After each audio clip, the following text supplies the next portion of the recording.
Happy early Valentine's Day. You know, I'm not a huge Valentine's person. I mean, what is it? Like, what do you do when you can't really go out and do anything? What you could do is make suckers for all the loved ones in your lives. You know, suckers are that iconic Valentine's candy. When you were kids, didn't you love having the little cards you'd get ready for your class and you'd either stick a sucker with them or something? Yeah, did you know you can make those at home? Candy making is actually pretty easy. If you were following me at Christmas, we made a lot of different candies and it's not too hard. It takes a few steps, some sugar work, but honestly, all you need for this is some molds that look like the iconic Valentine sucker. So I have heart sucker molds. And then also if you just kind of want them for every day or just something different, you can get round molds. And these are super easy to find. Any craft store, kitchen store, they're gonna have them. They're available online, super easy, and they're really fun to make. So I'm making them for my nieces and nephew because it's just fun to do something. And they live a ways away, so it's fun to mail them too. And these travel really well. So it's candy, you know, it is what it is. It's gonna be sweet, it's gonna be too much, and it's gonna be fun. So to make these, it's a lot like any other candy, but to start with any candy making, sugar making, since it gets so hot and it can go quickly on the stove, I like to have everything ready in advance. So what that means is I'm going to lightly, when we're making the actual liquid that will form into the molds, I like to take my measuring cup because that's what we're gonna put it into. And I put a little bit of just like a neutral vegetable oil, grapeseed oil, whatever it is in the bottom. And I just wanna wipe it around. Sugar is what? Extremely sticky.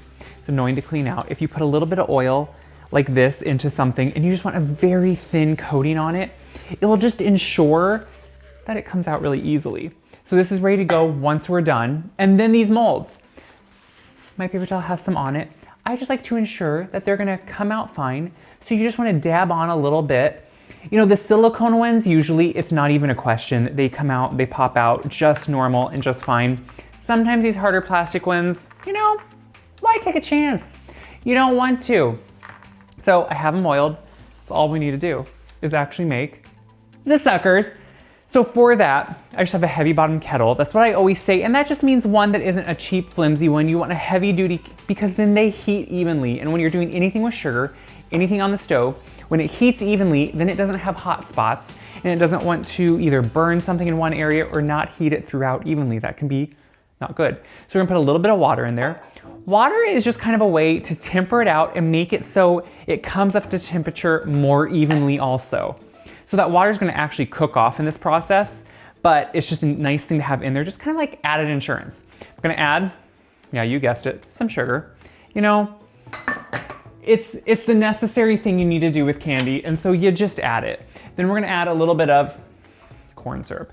So a lot of people are like, why do you use corn syrup? I hate corn syrup. So this isn't high fructose corn syrup, but it is corn syrup. And what it does is it makes these fail-proof. It makes kind of any candy making fail-proof. You can oftentimes try something like a honey or something like that instead. The thing is, honey can cause crystallization when sugar is heating up on the stove.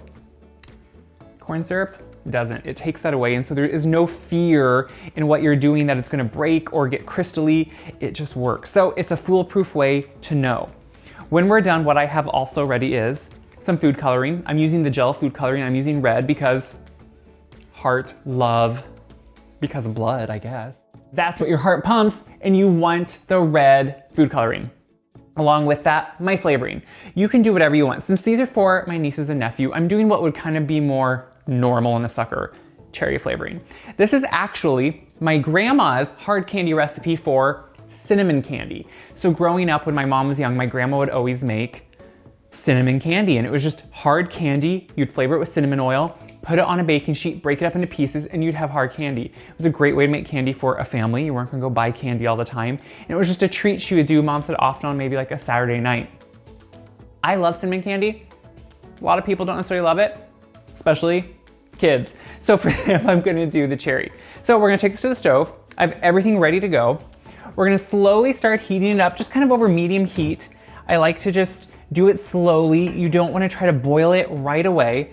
And as it's heating up, you just wanna make sure the sugar on the bottom, it shouldn't be sticking because we put the water in there first, but we're gonna let it heat up to a simmer, and then it's gonna cook all the way up to 300 degrees, and we'll check it along the way. So don't worry, it's honestly a pretty quick, easy process. You're gonna be a sucker factory in no time, I promise. So as you see it now, it's really bubbling, and what it's doing is just cooking off all that water that we put in. But that way it's evenly heated, it melted the sugar evenly and got that all throughout, and now it's just cooking off all the extra water, because even like the corn syrup has some water in it. So as you're working with sugar, you're gonna have shelves of temperature. If you're used to it, you can hook your candy thermometer onto the back of the kettle, make sure it doesn't touch the bottom. I always use an instant read thermometer. I just find them easier to work with. And that way it has a point that I never drag on the bottom, but I kind of just slowly stir this around and check different points in it. Right now we're only in like the 220 some degrees, and you're gonna find that with sugar, it has different kind of shelves and levels. So you'll maybe sit in the 220s for a while, and as that water cooks off, then all at once it will be able to jump a little higher. So until we get to 300 degrees, it's not ready. I don't need to stir it at this point. Everything is, melted into this mixture. It's homogeneous. I'm just letting it cook off that water, get up to temperature, then we'll bring it over and make actual suckers. See, it's so easy. So we're at 300, and you just want to monitor that. You don't want it to get too hot. You want it to be right around the right temperature. And this is why you have everything ready, because at this point we can just go. So we want to put in a couple drops of food coloring. I'm using the gel just because it's easy to work with and I like it. And then that flavoring. So we're just gonna I have about half a bottle here, and we're gonna put that in there. You don't put it all in, but oh yeah. Oh guys, you know what it smells like? Every classroom in America around Valentine's Day. You just get that instant smell of cherry, which you can do again. Any flavor you want, you can kind of find. So you're gonna get the bubbles because of that excess liquid you put in there that wasn't at the same temperature. We're gonna put this into our prepared measuring cup that we oiled, that we got ready, that has everything we need. And those bubbles, they will settle, but it's all those temperature changes are just showing. Now, this is where you wanna work quickly. I have my handles in all the molds, because if you pour over that edge, that ensures that it's gonna be down in the sucker, which is kind of what you want. You want it to be in that sucker. So I'm gonna pour these through, and if you at first don't think you cover your handle, as it hardens, you can go back and put a little dollop on top if you need to. It's not a huge deal. It kind of just depends, especially sometimes on these plastic molds. They can kind of morph if you have to reuse them, and these I've had for a while. So if you're new to this and you're buying your molds, buy silicone ones like I have beside here, because they're just usually easier to work with. You don't have to oil them. They pop out really easy because they're malleable. They're just really nice. So I'm gonna pour these over the handles. I'm gonna get them up there, and we're gonna have suckers. You guys are gonna be everyone's favorite Valentine. You know you will. You're gonna be passing them out. So I'm gonna keep pouring, then I'll show you how they look. I have all these poured, and they're still warm, but it hardens pretty quickly. When you cook it up to 300 degrees or hard crack, it hardens very quickly. So you don't wanna go answer the doorbell. You don't wanna be answering your phone. You just wanna do this, get it done, because it will harden. And then the best way to clean your pan, just let it sit in hot water and soak, or you could even boil some water in it, and that will clean it right up. So I had a few I did earlier, just because I wanna show you. Silicone molds like this are super easy, or any of them that are well oiled. Look at that.